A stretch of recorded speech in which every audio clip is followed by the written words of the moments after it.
अस्सलाम वालेकुम नाजरीन, मैं हूँ रीजा। आप देख रहे हैं प्राइम आई पॉडकास्ट। आज का मौजू यकीन मानिए सुनकर आप चौंक जाएंगे, क्योंकि ये सिर्फ एक तिब्बी मसला नहीं बल्कि एक खामोश कातिल है। हर साल तकरीबन 5 लाख अफराद सिर्फ मेडिकेशनल एरर्स यानी दवासाजी की गलतियों की वजह से दुनिया से रुखसत हो जाते हैं। जी हाँ, 5 लाख, और सिर्फ पाकिस्तान में। आपको हैरत होगी कि ये तादाद हार्ट अटैक से मरने वालों से भी ज्यादा है। ये इतना बड़ा मसला है मगर कोई बात ही नहीं करता। आज इसी पर गुफ्तगू के लिए मेरे साथ मौजूद है बुशरा एन खान। वालेकुम अस्सलाम रिजा, बहुत शुक्रिया। माशाल्लाह सब खैरियत है। बहुत अच्छा सवाल। खान, मेरी एक दोस्त अचानक बहुत बीमार हो गई। बेचारी की दिल की धड़कनें बेकाबू हो गईं, बेहोश हो गई। अस्पताल में दाखिल कराना पड़ा। बाद में पता चला कि मसला किसी दवा के रिएक्शन से हुआ, एक मेडिकेशन एरर। तब मैंने रिसर्च की और पता चला कि हर साल लाखों लोग सिर्फ दवा की गलती से जान गिनवा देते हैं। ये दिल दहला देने वाला इंकशाफ था। तो बुशरा, सबसे पहले ये मेडिकेशन एरर आखिर है क्या? बहुत अच्छा सवाल रिजा। देखें, मेडिकेशन एरर का मतलब है कि आपको जो दवा लिखी गई थी वो कुछ और दी गई है, या दवाई की खुराक गलत दी गई है, या दो दवाएं ऐसी दी गई हैं जो आपस में रिएक्ट कर गई हैं। ऐसी गलतियां यानी बाज़ औक़ात जानलेवा साबित हो सकती 5 लाख अमवात, ये तो बहुत बड़ा नंबर है। फिर बात क्यों नहीं होती इस पर? किसी को पता ही क्यों नहीं? है। दरअसल रिजा, पाकिस्तान में डेटा का फुकदान है। हमारे अस्पतालों में कोई मरकजी रिकॉर्ड नहीं होता, ना मरीज की पुरानी दवा का डेटा, ना किसी साइड इफ़ेक्ट का रिकॉर्ड। बिल्कुल दुरुस्त, जिम्मेदारी है, मगर निज़ाम कमज़ोर है। यानी जैसे अगर सर्जरी गलत हो जाए तो सर्जन जिम्मेदार होता है, वैसे ही अगर दवा गलत दी जाए तो कोई तो जिम्मेदार होना चाहिए। अब हेल्थ केयर कमीशन ड्रैप यानी ड्रग और रेगुलेटरी अथॉरिटी ऑफ पाकिस्तान ने इस तरफ काम शुरू किया है, मगर ताहाल अमल दरामद ना होने के बराबर है। कानून तो मौजूद है कि फार्मेसी बगैर फार्मिस्ट के नहीं खुल सकती, मगर हकीकत सिर्फ 5% फार्मेसीज में असल फार्मिस्ट मौजूद। ये 5 लाख जिंदगियां किसके खाते में जाती हैं? इंच फीसद, मतलब सिर्फ 2,500 फार्मेसीज, तो बाकी 95% कौन चला रहा है? जी, वहाँ मैट्रिक पास लड़के खड़े होते हैं, कभी गुटखा खाते हैं, कभी पेन किलर थमा देते हैं, कभी एलर्जी की दवा के बजाय एंटीसाइकोटिक दे देते हैं। इन्हें ना दवा का इल्म होता है, ना इसके साइड इफ़ेक्ट्स का, और हम इन पर भरोसा करके अपनी जान इनके हाथों में दे देते हैं। ये तो ऐसा हुआ कि जैसे कोई क्लिनिक खोले और डॉक्टर की जगह कंपाउंडर मरीज देखने बैठ। बिल्कुल, फार्मिस्ट के बगैर फार्मेसी चलाना ऐसे ही है जैसे बगैर पायलट के जहाज उड़ा देना। कानून कहता है कि हर अस्पताल में हर 50 जाए। और फार्मासिस्ट का रोल असल में क्या है? क्या वो सिर्फ दवा देता है या कुछ और जिम्मेदारी भी होती है? ज़ीरो। फार्मिस्ट दवा का मुहाफिज है, डॉक्टर तशखीस करता है, मगर दवा के असरात, खुराक और दवाओं के बाहिमी असरात, ये सब फार्मिस्ट जानता है। मसलन अगर किसी की गुर्दे कमज़ोर हैं तो दवा की खुराक कम होनी चाहिए। ये आम डॉक्टर को नहीं पता होता, ये सिर्फ फार्मिस्ट बता सकता है। यानी एक डॉक्टर अगर मर्ज को समझता है तो फार्मासिस्ट इलाज को समझता है। बिल्कुल सही कहा है। एक है मेडिकल साइंस और एक है फार्मास्यूटिकल साइंस। फार्मिस्ट जो है 5 साल पढ़ता है फार्म डी यानी डॉक्टर ऑफ फार्मेसी। इसमें सिखाया जाता है कि दवा कैसे बनती है, कैसे जिस्म में असर करती है, क्या नुकसान दे सकती है, और कौन सी दवा किस मरीज के लिए महफूज। ये तो एक इंतहाई अहम पेशा है। फिर इनको इज्जत या मौके क्यों नहीं मिलते? क्योंकि निज़ाम कमज़ोर है, नौकरियां कम, तनख्वाहें कम, और रेगुलेशंस पर अमल दरामद नहीं।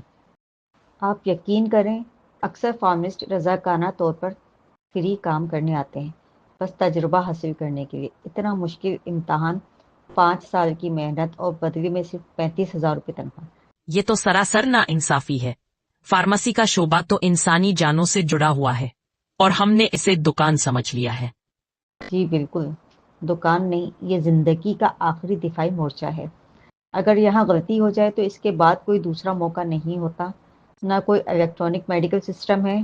तो जब कोई नुकसान होता है, कोई नहीं जानता कि हुआ कैसे, बस एक आम सा जुमले وقت آ گیا تھا، اللہ کا فیصلہ تھا، جبکہ حقیقت میں شاید وہ ایک دوا کی غلط خوراک تھی۔ نتیجہ یہ کہ لوگ خاموشی سے مر جاتے ہیں اور کسی کو پتہ بھی نہیں چلتا کہ اصل وجہ دوا تھی۔ بالکل، ورلڈ ہیلتھ آرگنائزیشن کے مطابق دنیا بھر میں ہر سال تقریباً 5 لاکھ لوگ میڈیکیشن ایرر سے مرتے ہیں، اور یہ صرف رجسٹرڈ کیسز ہیں۔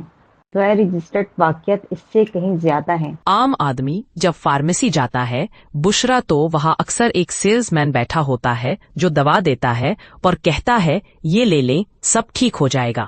کیا وہ شخص فارماسسٹ ہوتا ہے؟ نہیں، بدقسمتی سے اکثر میٹرک پاس یا انٹر ہوتے ہیں اور ان کے پاس دوا دینے کا کوئی اختیار نہیں۔ لیکن ہمارے ملک میں صرف 5% فارمیسیز ایسی ہیں جہاں پروفیشنل فارمسٹ موجود ہوتے ہیں۔ باقی 95% فارمیسیز غیر تربیت یافتہ افراد چلا رہے ہیں۔ یعنی 90% جگہوں پر لوگ اندھا دھند دوا دے رہے ہیں۔ یہی وجہ ہے کہ کبھی کبھی خون پتلا کرنے والی دوا اور پین کلر ساتھ دے دیتے ہیں اور مریض کو اندرونی بلیڈنگ ہو جاتی ہے، یا الرجی کی دوا کے ساتھ نیند کی دوا مل جائے تو مریض بے ہوش ہو جاتا ہے۔ ہاں تو جان سے کھیلنے کے مترادف ہے۔ کیا کوئی قانون نہیں جو اس سب کو روکے؟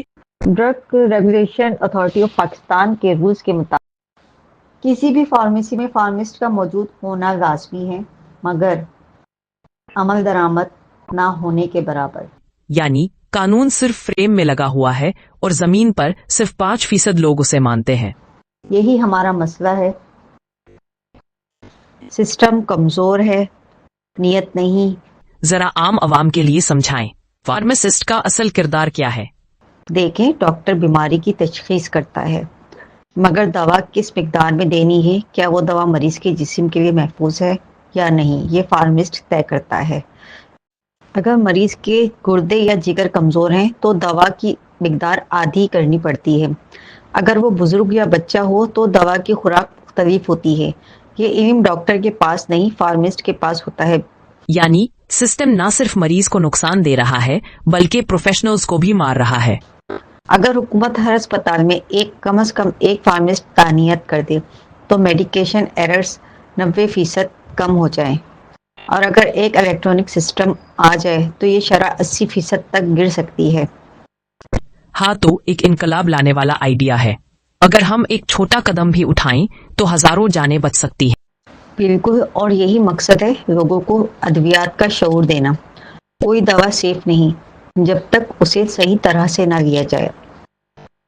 ناظرین، آج ہم نے سنا کہ دوا صرف علاج نہیں، ایک ذمہ داری ہے، اور ذمہ داری صرف ڈاکٹر کی نہیں بلکہ فارمسٹ، فارمیسی اور مریض تینوں کی ہے۔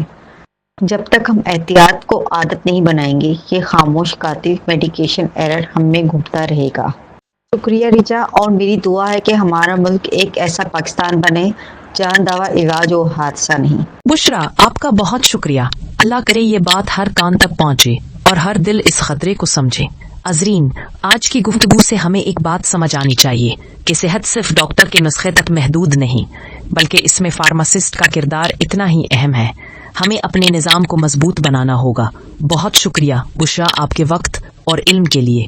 یہ تھا پرائم اے آئی پوڈ کاسٹ، جہاں بات ہوتی ہے ان مسائل کی جن پر سب خاموش ہیں۔ اگلی قسط میں دوبارہ ملیں گے ایک نئے سچ کے ساتھ۔